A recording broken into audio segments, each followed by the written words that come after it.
everyone, and welcome back to another video. So I know today's video is not on my schedule, but I decided I was going to do a video on what are El Nino and La Nina.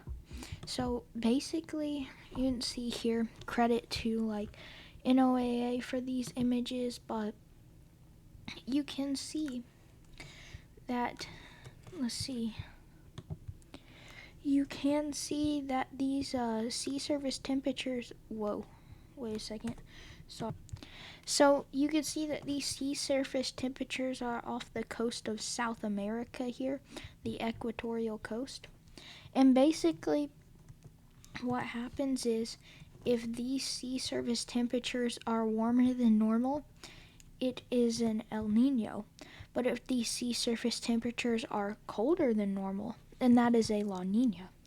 And you might be wondering, what impacts do they have on the United States weather? So they do have more significant impacts during the winter months, but they can cause, warmer. This is, I believe, El Nino, because the jet stream is going down towards the south. So it causes drier weather over the southeast sometimes, and then warmer weather. Although you do have to note that there are varying strengths, so this is not always like what happens. Weather generally for the south during this time, because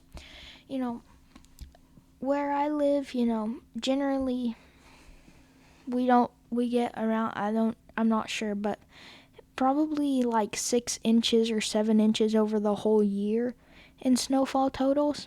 But a year we did have the El Nino, which was actually, I think it was a year where we were in an El Nino, where a storm came through and it dumped 7 inches of snowfall in one storm. So it was quite fun, because I am a snow lover. But that was during an El Nino, but that's not always what happens. And so anyways, let's look at what happens during a La Nina. So you could see some colder weather dips further south.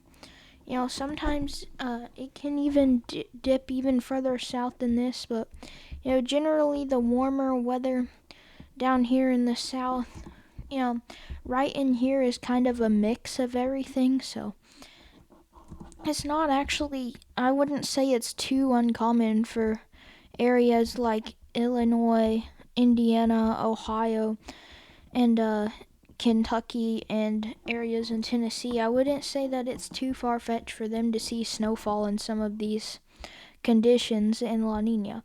But there is a thing called neutral, where basically it's better for snowfall if you like snow, especially in the east, I believe. So anyways, thank you for watching today's video, and I believe I am going to post a short form on this. So anyways, thank you for watching today's video. Bye.